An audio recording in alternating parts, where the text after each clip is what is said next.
I was sitting on the couch the other day watching a favorite film, and these words came to mind. And the Word became flesh and dwelled among us, full of grace and truth. You know, a lot of us are watching films these days. We spend a lot of time at home, and I've heard a few of your favorites. Some of you have watched Outbreak. That's a little too close to home for me right now. Good Will Hunting, maybe The Wizard of Oz. The other day, our family was sitting down to watch one of my dad's favorites, a 1951 sci-fi classic called The Day the Earth Stood Still. It's a Robert Wise film. As the movie begins, a flying saucer is speeding across the planet and lands in the National Mall of Washington, D.C. After the saucer comes to rest, surrounded by tanks and soldiers and nervous crowds looking on, the ship opens up and a humanoid-like alien steps out and walks to the edge of the ship. And then emerging after the alien, a robot 8 feet tall. We learn that the alien's name is Klaatu and the robot is Gort. He's there to deliver a critical message to the whole world. But before he's taken more than 5 steps on planet Earth, Klaatu is shot and wounded by a nervous soldier in the shoulder. Gort immediately responds by vaporizing all the weapons in the area, including a tank, but without injuring anyone with his powerful ray beam. And then he's brought to Walter Reed Hospital, where Klaatu explains that he's come to deliver a critical message to the world leaders. He's given no hope that they will come together to hear him speak. When he's put under guard, he decides to slip away and take on the identity of John Carpenter and moves in to an apartment to better understand the human race and their fears. His character reflects this popular ideal of the time, and hopefully of ours as well, of intelligence, reasonableness, curiosity, and kindness. After meeting a scientist, a young boy and his mother Helen, Klaatu arrives at a plan to get the world's attention and deliver his important message. He secretly returns to the ship one night and communicates with his superiors on a faraway planet.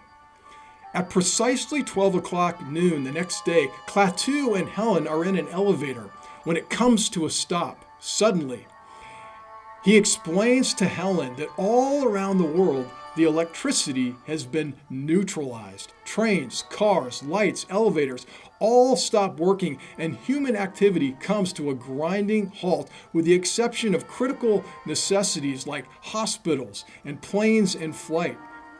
But as a result, Klaatu is attacked and tracked by military forces. As he and Helen seek to avoid capture in a taxi, the alien delivers this message to Helen.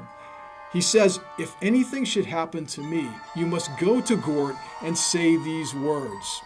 These are his most famous lines. Klaatu, Barada, Nikto. He has Helen repeat them. And as Klaatu flees from the taxi, he's shot by a soldier and killed. But Helen is able to continue on to the ship, where she speaks these words to Gort. As she speaks those commands, she stops him from going on a destructive rampage. Then Gort locates and retrieves Klaatu's body and brings him back to the ship. There in the ship, with Helen watching on, Gort is able to return Klaatu to life for an indefinite period of time. In the final scene, we see Klaatu on the edge of the ship, with Gort beside him as he delivers his critical message. Humankind must change their ways or face dire consequences by the other races of the galaxy before bringing harm to those worlds with the technology that we've developed in our warlike ways. As the flying saucer lifts off and departs, the audience is left to wonder how we will respond. The film and the message was, I'll admit, not very subtle. A not very subtle plea for peace, that is, with Cold War concerns as they were at the time, and even continuing today. Think about the fear of the atomic bomb and nuclear war being at its height. I suppose it's also not too hard to see why my dad loved this film with all the references to Jesus. Like Jesus, Klaatu comes from beyond our world and moves into this world. I was reading these words yesterday again from John chapter 1. They never cease to inspire me. And the Word became flesh and dwelled among us, full of grace and truth. Like Jesus, Klaatu moved into our neighborhood. Like Jesus, he's misunderstood and his life is threatened. He's killed, and yes, he returns to life. Jesus didn't come to exert power over us, but to bring peace between us. He didn't come to bring a political kingdom, but a spiritual kingdom marked by God's expanding shalom. Remember, that's the peace of God that means more than just the absence of conflict, but wholeness in our relationship with God, with each other, and with the world. We know we're living in a unique moment in world history. Due to forces beyond our control, the earth is right now at a grinding halt. A viral outbreak that we've yet to stop, students having to return to home and stop all their in-class work, businesses closed, freeways empty, doctors and nurses working around the clock. The world has grown so quiet. Perhaps like the earth in this science fiction film, it's also a good time for us to reflect on our responsibilities to one another. And I'm not just talking about our responsibilities to one another at home or even within this city or this country, but our responsibilities to one another in the community of nations and peoples, and how we might actually live differently when this whole thing is over. What can we learn? What can we take away that we continue to live out?